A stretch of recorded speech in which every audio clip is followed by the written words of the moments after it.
প্ৰায় 50 জন ব্যৱহাৰ কৰিম য'ত তেওঁলোকে 10খন বোট গোটেই ভিজুৱেল আপোনালোকে দেখিছে আমাৰ সোঁ কাষে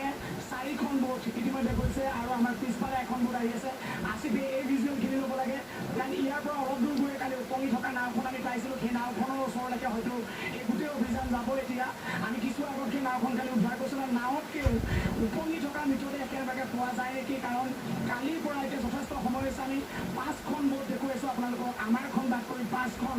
বোট ইতিমধ্যে SDRFৰ কালি SDRFৰ যিহেতু মই আকৌ এবাৰ কৈছোঁ ব্ৰহ্মপুত্ৰৰ লগত যদি আটাইতকৈ বেছি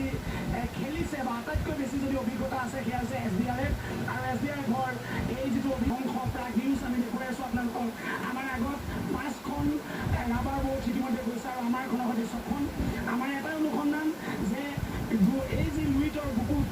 এনেবাকৈ কালিৰ যিটো অত্যন্ত মৰ্মান্তিক হৃদয়স্পৰ্শী ঘটনা সংঘটিত হৈছিল সেই ঘটনাৰ পৰৱৰ্তী সময়ত কিবা ছবি দেখিবলৈ পোৱা যায় নেকি কাৰণ মই আকৌ কৈছোঁ বহু তথ্য এতিয়াও অহা নাই ইন্দেশৰ পৰা এতিয়াও মিচিং বিক্ৰম বৰুৱা চিকিৎসক এতিয়াও মিচিং দুজনকৈ আৰু ব্যক্তি মিচিং বুলি ইতিমধ্যে কৈছে মই ইয়াতে আৰু এটা তথ্য দি লওঁ যে 3খন লিষ্ট আহিছে যাৰ কাৰণে আটাইতকৈ বুমেৰেং হৈছে গোটেই কাৰোবাৰটো এখন হৈছে 82জনীয়া যোৰহাট এডমিনিষ্ট্ৰেশ্যন এখন হৈছে 67জনীয়া মাজুলী এডমিনিষ্ট্ৰেশ্যন আৰু এখন হৈছে পুনৰ 42জনীয়া স্থানীয় গাঁওবুঢ়া আমি কোনখন মানি ল'ম